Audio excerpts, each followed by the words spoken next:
빛으로 오신 예수여 나의 어둠을 밝혀주소서 죄악된 세상의 빛으로 오신 예수여 죄악된 세상을 밝히려 오신 예수여 나의 그런 마음속에 들어오셔서 나의 그런 맘 씻어주소서 빛으로 오신 예수여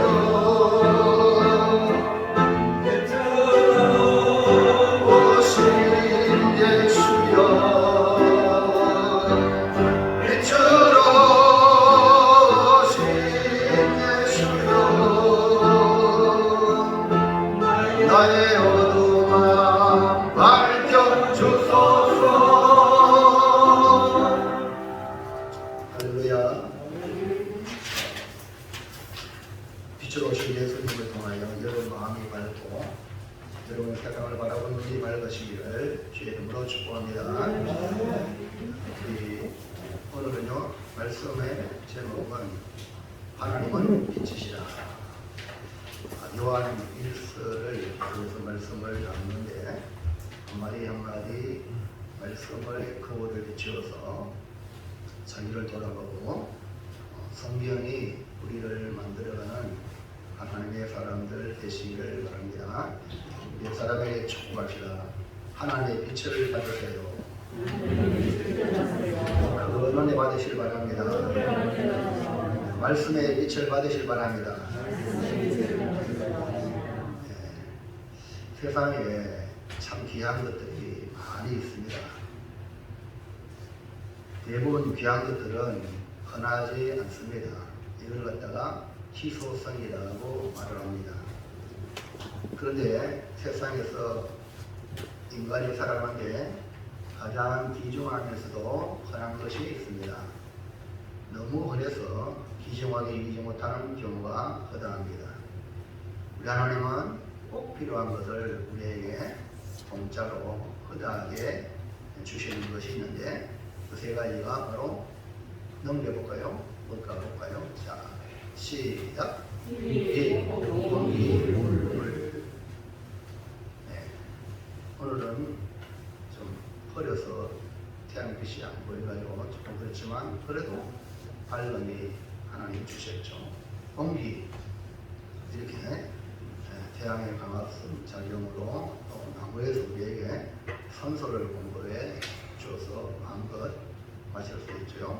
그리고 물, 이 세 가지 없으면 우리는 살아갈 수가 없습니다. 오늘은 빛에 대해 말씀하고 있는데 빛은 우리 생활에 필수적인 것으로 빛이 있어야 생물이 살 수 있고 빛이 있어야 또 어둠을 몰아내고 사물을 밝게 볼 수 있습니다. 빛은 우리에게 따스함을 주고 또 계절마다 아름다움도 느끼게 만들어주죠. 그런데 이 빛에도 세 가지의 정도가 있습니다. 나눠볼까요? 빛에는 세 가지. 시작. 인공의 빛, 자연의 빛, 생명의 빛. 인공의 빛은 우리도 교회 안에 이렇게 빛을 비춰가지고 밝게 예배를 드릴 수가 있죠. 이 빛을 중심으로 수많은 과학자들이 노력하는 덕분으로 이렇게 인공의 빛이 만들어져서 오늘 우리 일상생활 속에 인공의 빛이 없다면 생활에 엄청난 불편을 겪게 될 것입니다. 또 자연의 빛이 있죠. 자연의 빛. 자연의 빛은 우리가 잘 이렇게 이해하지 못하지만 이거 없으면 모든 생물이 살아날 수 없죠. 이 자연의 빛은 하나님이 창조한 빛으로 첫째 날에 빛이 있어라 하여 빛이 창조되었죠.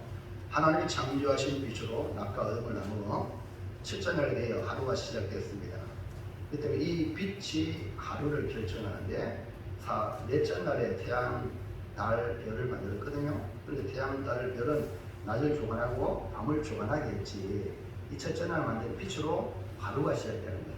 밤과 낮이 있는 거예요. 그 자연의 빛을 대표적으로 우리가 이해하는 것은 태양빛을 말할 수가 있죠. 질량이 지구의 33만 배나 되는 이 태양에서 발산하는 에너지의 22억 분의 1의 그 빛이 열이 우리 지구를 비추고 있는데 이것이 얼마나 많은 도움을 받는지, 그래서 지금 태양광을 만들고 그것을 전기로 만드는 시대에 있지 않습니까? 그래서 여러분 지금 앞으로 자동차도 전기 자동차가 대세가 될 것입니다. 태양의 빛이 없다면 생명이 살아갈 수가 없습니다. 이 빛으로 모든 식물이 번성하게 되어 우리에게 엄청난 유익을 주는 거죠. 세 번째 빛이 진짜 빛, 생명의 빛입니다. 이 빛은 세상의 빛이요 생명의 빛, 이 모든 것들의 근원의 빛이라고 말할 수 있어요. 그래서 오늘 말씀의 제목 하나님은 빛이시라. 그렇기 때문에 오늘 우리가 살아가는 모든 것 하나님이 없이는 살 수 없다고 믿고 여러분이 이 자리에 나온 줄로 믿습니다. 이것이 성도입니다. 자, 그러면 이 말씀의 제목으로 함께 은혜를 나누겠습니다. 첫 번째 볼까요? 시작. 우리가 주의 말씀을 듣고 전해낼 소식은 바로 우리가 복음이라고 그래요. 우리의 입에 가장 귀한 말이 하나님은 빛이다. 성도들이 해야 될 가장 중요한 말, 빛을 전하는 것, 하나님의 빛이시다. 이 복음을 전하는 것입니다. 사도 요한은 유일하게 살아서 복음을 전하는 예수님의 12 제자 중에 하나였죠. 다른 모든 제자들은 순교하였기 때문에 초대교회의 유일한 어른이요, 예수님을 친히 목격하고 3년 동안 함께했고 예수님으로부터 직접 말씀을 들은 사도입니다. 사도 요한이 전하고자 하는 것은 바로 빛이신 하나님, 그것이 1절에 나타난 태초부터 있는 생명의 말씀이요, 이 생명이 나타난 것인데 영원한 생명으로 우리 곁에 오신 예수 그리스도라, 그런 것입니다. 예수님이 곧 하나님이신데 육신을 입고 이 땅에 오셔서 우리 가운데 빛이 되셨다. 그래서 사도 요한이 전하는 소식이 바로 예수님 곧 하나님이 빛이시라. 시작. 제목 하나님이 빛이다. 시작. 하나님이 빛이시라. 요한일서 1장 5절 볼까요? 시작. 우리가 그에게서 듣고 너희에게 전하는 소식은 이것이 곧 하나님은 빛이시라. 그에게는 어둠이 조금도 없으시다는 것입니다. 그러니까 빛이 있으면 어둠이 있게 되죠. 빛 대신 하나님에게는 어둠이 조금도 없다고 말씀했어요. 그러니까 이 세상을 표현하기를 어둠이라 이렇게 표현하죠. 어둠에 이제 예수님이 오셔서 빛을 비추셨다 이 말이죠. 요한복음 1장 볼까요? 1장 5절 10절 11절 시작. 빛이 어둠에 비추되 어둠이 깨닫지 못하더라. 그가 세상에 계셨으며 세상은 그로 말미암아 지은 바 되었으되 세상이 그를 알지 못하였고 자기 땅에 오매 자기 백성이 영접하지 아니하였으나. 참 아이러니하게도 예수님이 이미 오실 것을 이사야를 중심으로 수많은 구약의 선자들이 말을 했지만 정작 왔을 때는 몰라봤어요. 자기 땅에 왔는데도 불구하고 특별히 자기 백성마저도 몰라봤다. 그런데 오늘 이 빛, 복음을 받아들이고 예수님을 영접한 사람은 하나님의 자녀가 되는 복을 받게 되죠. 요한복음 1장 12절 시작. 영접하는 자, 곧 그 이름을 믿는 자들에게는 하나님의 자녀가 되는 권세를 주셨으니. 그러니까 오늘 우리가 하나님의 자녀가 되어서 이제 우리가 전해야 될 소식은 하나님이 빛이다. 이 빛을 받아들이고 빛을 받으면 당신도 하나님의 자녀가 된다. 빛을 오신 예수님을 전하여서 예수님을 구주로 영접하는 자, 그 이름, 이 예수의 이름이 예수님만이 나의 구원자라고 믿음으로 받아들인다면 그 사람은 하나님의 자녀가 되는 복을 받게 되죠. 이 복음을 우리가 전해야 된다. 복음을 받아들이면 빛이 내 안에 들어와서 어둠이 무엇인지를 깨닫게 됩니다. 복음을 받아들이면 우리 안에 어둠이 깨닫지니까 자연스럽게 어둠의 일이 사라지게 되죠. 빛이 비추니까 어둠이 떠나가듯이 우리의 삶은 완전히 달라지게 됩니다. 저도 예를 들면 어릴 때 외가에 오래 이렇게 방학 때라든지 우리 6남매라서 우리 집안에 집이 작고 이래서 방학 때 되면은 외가에 살았습니다. 외가에서 살기 위해서는 또 이렇게 할머니 어른들 말씀 잘 듣게 되죠. 뭐 시사 지낸다죠. 이래하면요 그 무덤이 조상의 무덤이 있어요. 그거 가면 옥상 절을 하고 이렇게 합니다. 그래서 저도 어릴 때에 어른들다가 저를 이쁘게 하니까 칭찬을 많이 받았어요. 그래서 저는 미제다 이런 맛을 들었어요. 그 어른들한테. 그러다가 이제 중2 때 예수님을 인격적으로 받아들이고 외가에 가는 그 즐거움은 사라지고 주일마다 교회에 가게 되고 또 말씀을 받게 되니까 외가에 가면은 아까도 말했 절하는 거 없어질 거예요. 그 다음에 또 고수도 칩니다. 고수도 제가 어릴 때부터 고수도 좀 알아요. 그 어른들 옆에 담배 꽁초 이래가지고 합니다. 그런 것들이 사라지는 아예 생각도 안 나게 되어지죠.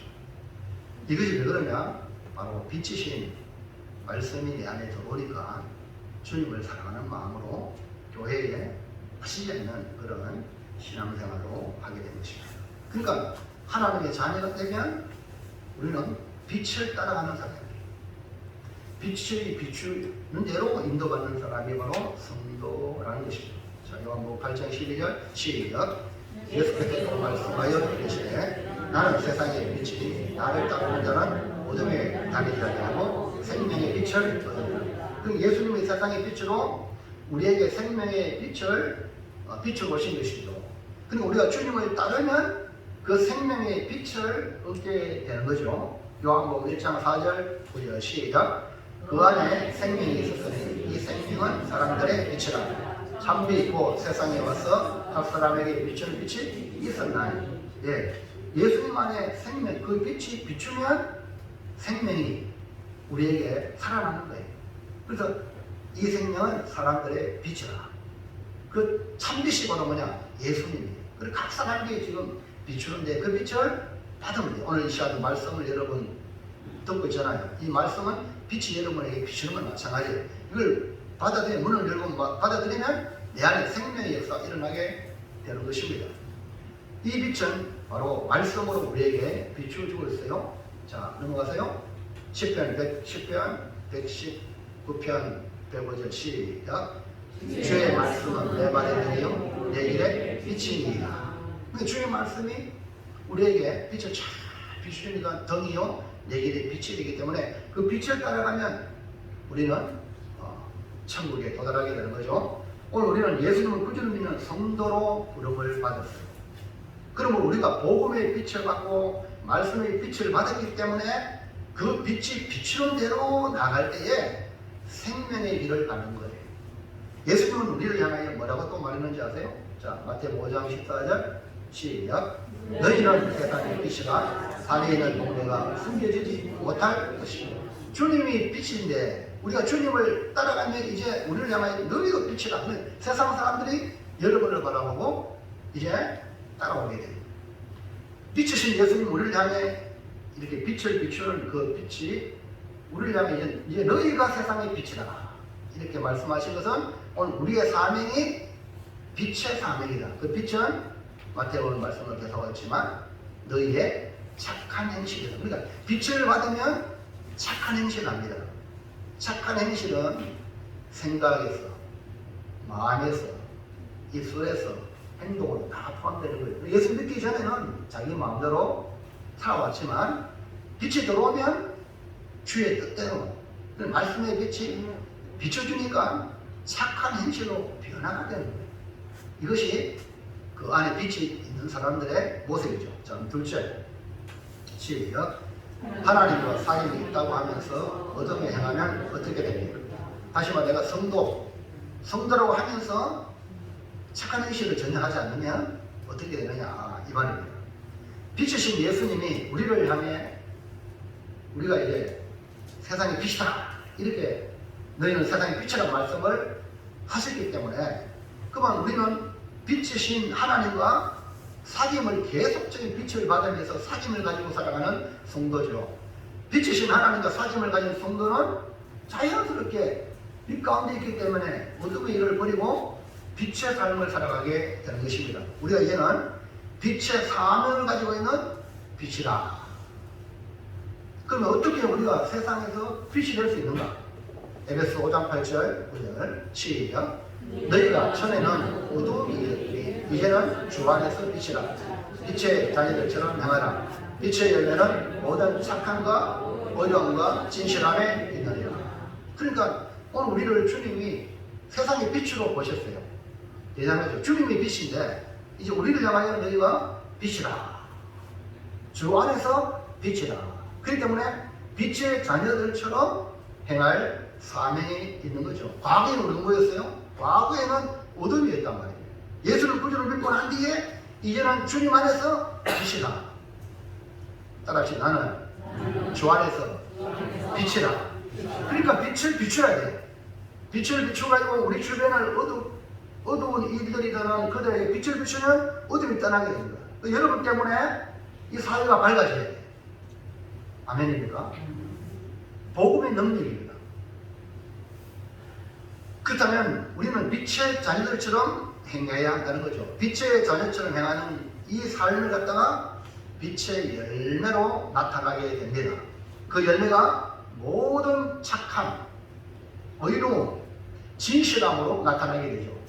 우리는 참빛 되시는 주님으로부터 빛을 받아 세상을 비추는 빛이 된 것이기 때문에 우리의 삶의 기준은 항상 빛 대신 주님이시죠. 그래서 우리가 생각하고 행하는 모든 기준이 주님을 기쁘시게 할 것인가, 이것을 생각하면서 살아가야 되는 거죠. 그런데 우리가 하나님과 사귐이 있다고 하면서 어둠의 일을 생각하고 어둠의 말을 하고 어둠의 행동을 한다면 사도 요한은 그것을 뭐라고 말합니까? 요한일서 1장 6절 시작. 만일 우리가 하나님과 사귐이 있다 하고 어둠에 행하면 거짓말을 하고 진리를 행하지 아니함 이거니와. 그러니까 어둠을 행하면 욕을 막 하고 싸우고 남을 해코지하고 이런 식으로 어둠의 일을 하면 하나님과 사귐이 있다고 하는 것 자체가 거짓말이다. 이걸 갖다가 가짜 선거라. 가짜 선거. 사도 요한의 시대에 바로 교회 안에 이런 잘못된 사상을 가지고 있는 성도들이 있었기 때문에 이것을 지적합니다. 예수님이 우리를 구원하시려고 육신을 입고 이 땅에 오시는데 예수님이 육신에 오신 것을 부정하고 오직 영으로만 왔다고 가르침받아서 육은 더럽고 영은 거룩하다. 이런 영지주의자가 교회 안에 들어와서 교인들 중에 이걸 받아들이고 영은 거룩하고 육은 헛되니까 마음대로 살아도 괜찮다. 이런 사상이 들어왔단 말이에요. 그러니까 마음대로 해도 회개하지 않는 거예요. 왜? 그런 잘못된 사상이 그 마음을 지배하니까. 우리는요, 양심이, 신앙 양심 있는 사람은 조금만 남한테 아프게 했으면 회개하죠. 하나님 내가 잘못했어요. 이것이 뭡니까? 빛이신 그분이 내 안에 들어간 사람들의 특징이에요. 그러나 이런 잘못된 사상이 들어온 사람은 남한테 해코지해도 전혀, 예를 들면 신천지 이단인데 이 사람들은요 거짓으로 모략으로 사람을 꼬시는 거야. 그것이 또 정당하대. 이런 식으로 나가는 이단 사상이 오늘날에도 그 당시도 있었지만 오늘날에도 있다는 거예요. 그래서 교회 안에서 육신을 취하고 악하기 때문에 도덕적으로 온갖 어둠의 일들이 성도 안에서 용인이 되는 그런 상황이었어요. 그러니까 부끄러움을 모르게 만드는 이 가르침, 하나님 말씀은 양심을 통하여 신앙의 심을 통하여 회개케 만드는데 이 잘못된 가르침이 들어오니까 부끄러움을 모르는 기라. 그러니까 교회가 이런 거짓으로 어둠을 침식을 당하고 있는 것을 두고 볼 수 없어서 어른인 사도 요한은 하나님은 빛이라 라고 선포하십니다. 빛이신 하나님과 사귐을 가진다고 하는 성도가 어떻게 어둠을 행하느냐? 그거는 바로 거짓말하는 것이다. 그 속에 진리가 없기 때문이다. 이렇게 강력하게 말하고 있습니다. 진리가 없는 사람은, 말씀에 진리가 없는 사람은, 예수가 없는 사람은 가짜 성도다. 왜? 예수님이 진리시기 때문에 진리가 없는 교인이 성도라고 불리며 하나님과 삶이 있다고 하는 것 자체가 거짓말이다 라고 경고하고 있는 거죠. 오늘 우리는 여러분 안에, 내 안에 예수님 계십니까? 빛이신 예수님이 내 안에 계시면 모든 착함, 의로움, 진실함을 추구하게 되어 있습니다. 빛이신 예수님을 따르고 있는지 여러분 자신을 돌아보시기 바랍니다. 요한복음 8장 12절 시작. 예수께서 또 말씀하여 이르시되 나는 세상의 빛이니 나를 따르는 자는 어둠에 다니지 아니하고 생명의 빛을 얻으리라. 주님이 세상의 빛이라고 했으니까 누굴 따라가야 됩니까? 주님을 따라가는 거예요. 주님을 따라가야 생명의 빛을 얻고 어둠에 다니지 않는다. 주님을 안 따라가면 나도 모르게 어둠에 다니게 된다는 거죠. 자, 데살로니가전서 5장 5절 볼까요? 시작. 너희는 다 빛의 아들이요 낮의 아들이라. 우리가 밤이나 어둠에 속하지 아니하나니. 그러니까 우리 주님을 믿음으로 받아들이는 우리는 빛의 아들이, 낮의 아들이. 그러니까 밤이나 어둠에 속하지 않았다. 여러분 소속이 분명했단 말이에요. 나는 빛의 아들이다. 나는 낮의 아들이다. 그러니까 어둠이 나를 장악하면 안 된다. 그러므로 세상 잠에 깨어나서 정신을 차리고 신앙생활해야 될 줄을 믿습니다. 우리의 영혼과 육신을 거룩하게 돌아보아야 합니다. 그러므로 어둠에 만약에 그럼에도 불구하고 하나님과 사귄다고 하면서 어둠을 행하면 그 사람이 어떤 모습이 나타나는가. 그러니까 진짜 가짜를 구별하는 방법이 간단합니다. 1번 시작.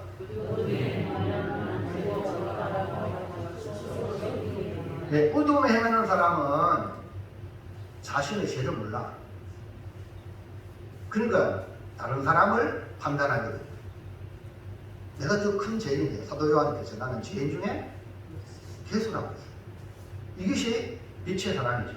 근데 가짜 성도는 자신의 죄를 모르고 나는 죄가 없다. 자기 죄가 없다는 거예요. 그래서 이런 사람은 스스로 자기를 속인다.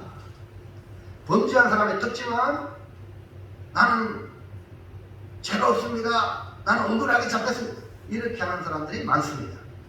그 대표적으로 우리 인류 조상 아담 하와가 범죄했을 때에 하나님이 해결하시려고 찾아오셨어요. 신방 오셨어요. 그런데 아담 하와가 모두 나는 자신이 죄가 없다. 나는 죄가 없습니다. 도리어 변명을 했습니다. 분명 선악과를 먹었음에도 불구하고 먹을 수밖에 없는 이유로 당신이 만든 여자가, 당신이 만든 저 뱀이 유혹해서 먹었다고. 이것이 바로 어둠에 행하는 자들의 특징입니다. 나는 죄가 없다라는 식입니다. 요한일서 1장 8절 볼까요? 시작. 만일 우리가 죄가 없다고 말하면 스스로 속이고 또 진리가 우리 속에 있지 아니할 것이요. 죄가 없다고 말하는 사람은 성경은 스스로 속이는 자다. 그 속에 진리가 없다. 그 진리는 말씀입니다. 그 씨앗이요. 영원한 생명의 씨앗이 없으면 영생을 얻지 못하는 사람이다. 이 말입니다. 그리고 영지주의자들은 그렇게 사도 요한이 정의를 내리고 있는 거죠. 우리는 말씀 앞에서 자신이 죄인임을 늘 인정하고 주의 전에 와서 기도할 때마다 제일 먼저 기도로 하는 것이 하나님 감사합니다. 나 같은 죄인을 보내주시고 회개하는 겁니다. 이것이 뭐냐? 정상적인 거예요. 그래서 죄 용서 받으면 하나님과 사귐이 열리게 되는 거죠. 자, 2번 시작. 나는 죄가 없다 하면 하나님을 거짓말하는 이로 만드는 죄를 짓는다. 또 어둠에 있는 사람들은 하나님을 거짓말하는 사람으로 만든다. 자기가 거짓말쟁이인데 어둠에 속해 있으면서 하나님을 향하여 나는 죄가 없다 그렇게 말하니까 죄가 없다고 말하는 그 사람이 하나님을 거짓말쟁이로 만든다. 그러므로 더 큰 죄를 범하게 되는 거죠. 하나님은 우리를 죄에서 구원하시기 위하여 누굴 보냈죠? 예수님을 보냈어요. 그런데 우리가 범죄하지 않았다라고 하면 예수님 필요 없다는 거 아닙니까? 죄인을 불로 해결시키러 구원하시는 하나님의 거룩한 계획이 오늘 여러분이 이 자리에 온 건 다 죄인들이 죄인 아닌 사람 있습니까? 죄송합니다. 죄인 아니고는 구원받지 못합니다. 주님이 부른 자는 다 죄인을 불러 해결시키러 불렀어요.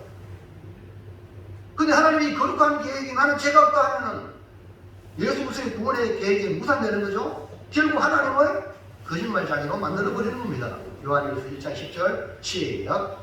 만일 우리가 범죄하지 아니하겠다 하면 하나님을 거짓말을 하는 이로 만드는 것이니 또한 그의 말씀이 우리 속에 있지 아니하리라. 이 사람이 죄인이냐, 저 사람이 죄인이 아니라 누가 죄인이다? 내가 죄인입니다. 우리가 범죄하지 않았다고 하면 그것으로 끝나는 것이 아니라 도리어 하나님을 거짓말하는 이로 만드는 것이라고 말씀합니다. 네? 하나님을 거짓말장애로 만드는 죄를 범하게 됩니다. 그리고 그 속에는 진리가 없는 거예요. 진리의 말씀이 오면 우리가 죄인임을 깨닫게 되고 빛 대신 주님 앞에 우리가 얼마나 추한 죄인인 것을 깨달아 주님 나의 죄를 용서해 주시오. 나는 주님 없이 못 삽니다. 하고 주님을 따라서 빛 대신 주님을 따라서 생명의 길로 나아가게 되는 것입니다. 주님의 빛을 받았기 때문에 주님을 따라감으로 우리가 낮에 속한 우리, 빛에 속한 우리, 어둠의 일을 버리고 정신을 차리고 빛 가운데 살아가게 되는 것입니다. 자, 마지막 세 번째 시작. 우리가 빛 가운데 행하면 어떤 일이 일어납니까? 네, 우리가 빛 가운데 살아가면 우리의 삶에 일어나는 현상이 있습니다. 성도는 빛의 자녀죠. 하나님이 빛이니까 그 하나님의 자녀니까 빛의 자녀입니다. 그러므로 우리의 삶은 빛 가운데 행하는 삶이어야 합니다. 빛 가운데 행한다는 것은 하나님과 사귐을 가지고 살아간다 이 말입니다. 그러면 빛 가운데 행하면 어떤 일이 우리의 생활 속에 삶 속에 일어나느냐. 1번 시작. 빛 가운데 행하면 우리가 서로 사귐이 있다. 빛 가운데 행하면 하나님과 관계를 맺어 하나님의 자녀된 백성들이 서로 사귐이 있는 행복을 누리게 돼요. 또 우리 성도의 교제거든요. 성도의 교제가 얼마나 행복한지 몰라요. 이것이 뭡니까? 내가 빛 가운데 있기 때문에 믿음의 성도를 만나면 그저 행복한 거예요. 아멘입니까? 지난 한 년 동안 세상에서 전투하며 살았는데 주일날 여러분을 만났을 때 얼마나 반갑습니까? 이것이 뭐냐? 빛 가운데 있는 성도의 교제입니다. 성도의 교제. 그러니까 서로 사귐이 있는 거예요. 빛 가운데. 그러니까 우리가 예수를 믿고 여러분 정말 바로 천국 가면 얼마나 좋아요. 그러나 주님 부를 때까지 이 지상에서 하나님 나라를 세워가는 전투하는 교회입니다. 지상교회는 뭐하는 교회? 전투하는 교회예요. 싸우는 교회예요. 그럼 여러분 예수 믿는 사람들은 다 예수의 좋은 군사예요. 아멘입니까? 군사로 마귀와 대적해서 이겨나가야 될 영적 전투대입니다. 그렇기 때문에 여러분이 하나님의 전신갑주 있지 아니하면 마귀의 불화살에 언제든지 노출되어 가지고 우리가 시험 들고 넘어지고 자빠지고 죽을 수도 있습니다. 그렇기 때문에 우리는 항상 이걸 기억하고 빛 가운데 살아가야 어둠이 떠나가게 될 줄로 믿습니다. 그리고 우리 이 땅에서 하나님을 확장하고 또 잃어버린 영혼을 찾는 일을 계속해야 하는 겁니다. 우리에게 주어진 사명을 온전히 완수하기 위해 우리 하나님 우리를 교회로 부르시고 우리를 성도들과 교제하게 만든 거예요. 그러니까 혼자 싸우는 게 아니라 함께 싸워서 하나님 나라를 세워가게 하신 겁니다. 그래서 이 일을 하기 위해서 먼저 필수적인 뭐냐면 각자가 하나님과 사귐이 필수적이다. 하나님과 사귐이 없으면 성도의 교제가 될 수가 없습니다. 물론 세상에 사람들끼리 모이는 교제하는 건 얼마든지 할 수 있어요. 그러나 하나님의 주시는 성도의 교제는 먼저 하나님과의 관계가 회복되고 그리고 성도와의 사귐이 이루어질 때에 행복한 사명을 이루게 되는 겁니다. 그래서 항상 여러분이 먼저 생각할 것은 하나님과 나와의 관계예요. 하나님과 나의 관계가 뭡니까? 죄가 원수가 되어서 하나님과 우리를 가로막는 이 죄를 십자가의 보혈의 피로 해결받아야 돼요. 그리고 여러분이 죄를 해결하게 되면 그 어둠이 여러분을 장악해서 하나님과 관계가 이루어지지 않는 거예요. 그러니까 날마다 여러분 죄를 해결하셔야 돼요. 자, 요한복음 1장, 요한일서 1장 7절 시작. 그가 빛 가운데 계신 것 같이 우리도 빛 가운데 행하면 우리가 서로 사귐이 있고 그 아들 예수의 피가 우리를 모든 죄에서 깨끗하게 하실 것이요. 그러니까 우리의 살인의 전제 조건이 예수의 피로 죄에서 깨끗하게 될 때에 사귐이 있는 거예요. 성도를 세상에 불러 주의 보혈의 피로 정결케 한 것이 바로 성도잖아요. 그러니까 우리가 만약에 어둠이 된다. 그럼 죄가 있다면 여러분 서로 사귐이 있을 수가 없는 거예요. 죄가 들어오면 그 관계는 깨어지는 겁니다. 왜냐하면 끝에 가면 알아요. 여러분 가룟유다를 보십시오.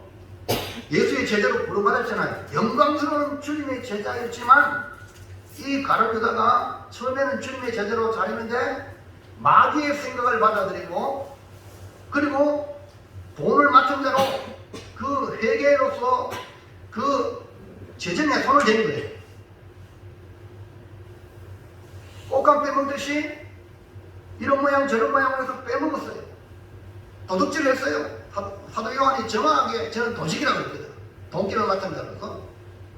그리고 그런 자에게 마귀가 생각을 싹 넣어준 거야. 어떻게? 예수를 팔려는 생각을 넣어가지고 예수를 팔아버리잖아요. 그래서 배신자가 된 겁니다. 그러므로 우리가 서로 사귐을 갖기 위해서는 항상 내 안에 죄가 들어오면 안 돼. 사람을 경계하는 게 아니라 내 안에 죄를 경계하셔야 돼. 그래서 죄를 범하면 즉각 주의 보혈의 피로 씻음받고 회개하시라고 깨끗해야 됩니다. 그러면 항상 빛 가운데 생활하고 아름다운 사귐으로 행복한 이 교제가, 성도의 교제가 지속될 수 있다. 그래서 여러분 잘 아시는 가룟유다는 성도의 교제가 못 이루어지고 결국 자살했잖아요. 자, 2번 시작. 죄를 범했을지라도 우리 죄를 자백하면 다시 빛 가운데 행하게 된다. 이 놀라운 은혜입니다. 이 땅에 살아가면서 우리가 연약해서 알고 지은 죄, 모르고 지은 죄, 이 모양 저 모양으로 죄를 짓고 살 수밖에 없는 연약한 존재입니다. 우리 연약함과 허물과 또 의도치 않는 죄를 범하는 일들이 수도 없이 많습니다. 만약에 하나님 이걸 그냥 정죄해버리면 우리는 끝나는 거예요. 그런데 하나님이 이걸 해결할 수 있는 길을 만들어 놓으셨어요. 그럼 우리가 죄를 범했을 때 어떻게 돼? 우리의 죄를 자백합니다. 자, 요한일서 1장 9절 시작. 만일 우리가 우리 죄를 자백하면 그는 기쁘시고 의로우사 우리 죄를 사하시며 우리를 모든 불의에서 깨끗하게 하실 것이요. 우리는 회개하면 되잖아요. 근데 우리 가톨릭 천주교에서는요, 여러분 고해성사라고 했어요. 이건 아주 이렇게 중요한 것이 우리 개신교가 그걸 못 가져왔어. 그러니까 하나님께 회개하면 내가 깨끗함 받았다고 성경 말하고 있지만 우리가 확신이 안 되는 경우가 참 많이 있어요. 그래서 친구에게 말하면 내가 이런 죄를 졌어요. 그래 그러면 주님의 피로 죄 용서 받았다라고 선언을 해주면은 그때 자유를 누리는 경우가 얼마나 많은지 몰라요. 오카노 목사님이 전도사 때 이야기를 과거에 얘기해요. 그 젊은 청년이 결혼을 해야 되는데 이 젊은 청년이 가정의 부모에게 여러 상처를 받아야 되고 한때 밖에 나가서 방탕하게 생활해가지고 동거를 했습니다. 그러다가 이제 예수를 믿게 돼가지고 이제 그 어둠의 일을 청산했어요. 그래서 교회 너무 열심히 신앙생활 잘하고 이제 좋은 남자를 만나서 결혼을 해야 됩니다. 근데 만에 막 시가이고 그거를 해결하지 못해가지고 전사님 내가 이런 과거 이것도 내가 결혼되겠습니까? 그러는 거예요. 근데 전사님 이 오카노 목사님 전사님 때 저도 확신을 줄 수가 없어가지고 조금 기다려봐라. 유명한 목사님에게 들어보고 얘기해 주겠다고. 그래가지고 그 당시 유명한 신학자 목사님들이 가가지고 달려가서 목사님 우리 교회 저기 이런 적이 있는데 이거 어떻게 대답해? 글쎄 이러면 어떻게 할 거냐? 이렇게 하면서 이렇게 와 지금 확답을 얻지 못해가지고 그가 돌아가면서 하나님 말씀으로 은혜 받아서 아니 누구든지 회개하면 용서받는 거 되잖아. 그래서 이 전도사 오카노 전사님 그 청년의 불로 예수님이 십자가에 못 박혀 죽으시니까 그 피를 믿으면 이전 그는 다 깨끗한 받고 해결받습니다. 할렐루야. 그러니까 이 청년이 너무너무 자유해가지고 결혼해가지고 아이폰 담고 아름다운 가정을 이뤘다는 거예요. 무슨 얘기합니까? 그러니까 개인적으로 하나님께 회개하고 깨끗한 받았지만 확신이 안 들 때에 교육자에게 이거 어떻게 하면 되면 물어보니까. 그러니까 이 천주교가 아닌 것 같아. 이 보혜성사 이것이 사실은 우리 기독교에도 아주 중요해요. 왜? 성도들이 고민할 수 있거든. 그러니까 물어보는 그러면 주의 말씀 다시 확실한 답을 주면 거기서 자유함을 누리게 되는 거예요. 여러분 사람들에게 아까도 오늘 이 말씀을 믿으시기 바랍니다. 구절의 말씀. 만일 우리가 그대로 놨어요. 우리 죄를 차별하면 이 구절의 말씀 믿으시기 바랍니다. 그 잘못해서 여러분 정말 엄청난 잘못해서 그래도 걱정하지 마세요. 자백하면 그분은 믿으시고 이러고서 우리 모든 일을 깨끗게 하신다. 죄를 품고 있으면 안 되고 자백을 하면 된다. 그러면 하나님과 사귐이 있게 되고 죄 용서가 해결되니까 그 다음에 성도의 사귐으로 이어지게 되는 겁니다. 그만큼 죄의 자백, 하나님 앞에 자백하는 것 너무너무 중요한 거예요. 하나님 앞에 가시는 죄를 자백할 때에 우리가 빛 가운데 나아가서 우리가 서로 사귐을 이루는 성도의 교제가 가능하다는 것입니다. 다시 말해서 하나님과 관계가 먼저 회복되어야 그 다음에 성도의 교제가 이루어진다는 거예요. 이런 과거의 일이 있는데 내가 새로운 남자와 결혼 생활하기에 양심의 가치를 느끼게 되는 거다 이 말입니다. 그러니까 하나님과 관계로 죄 용서 받아야 인간의 관계가 원만하게 된다. 이런 말이죠.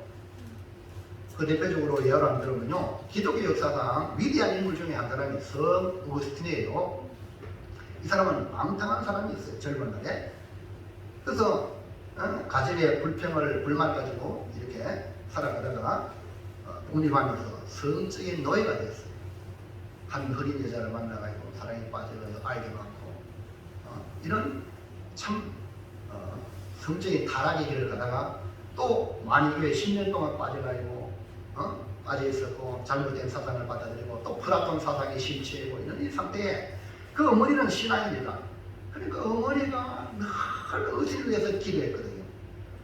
그래서 어쨌든 어머님의 기도로 암브룩스의 설교를 듣게 되고 그 설교를 듣고 변화가 일어났어요. 지적인 변화가 일어났어요. 그런데 은혜를 받았어요.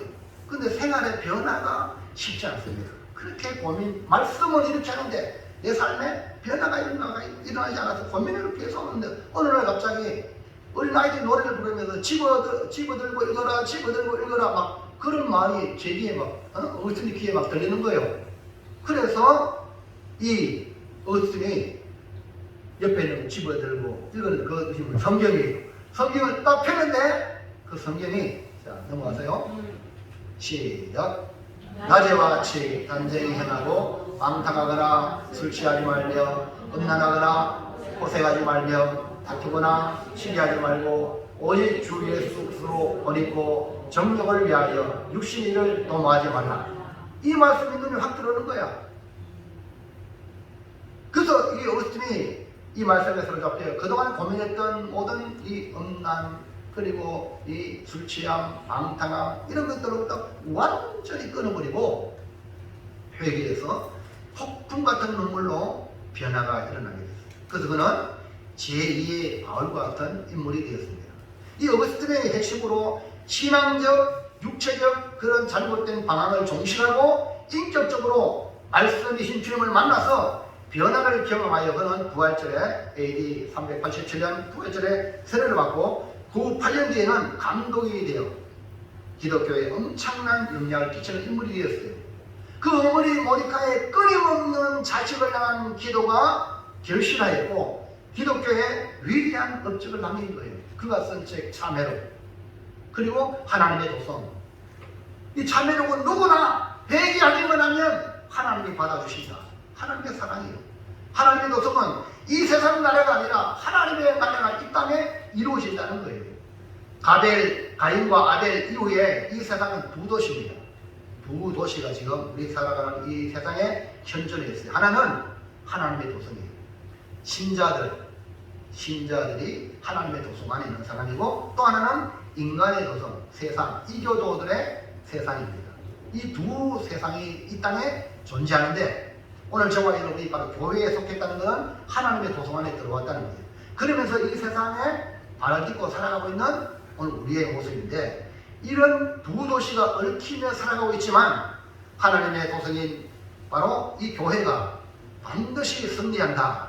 오늘 여러분 하나님의 도성 안에 들어오기를 주의 이름으로 축원합니다. 지금도 하나님은 이 모니카의 기도, 어머니의 기도를 들으시고 암브로스의 위대한 설교를 듣고 지적인 변화가 일어나고 또 어린 아이를 사용하여서 완전한 변화의 자리로 인도하시는 분이 우리 하나님이시라.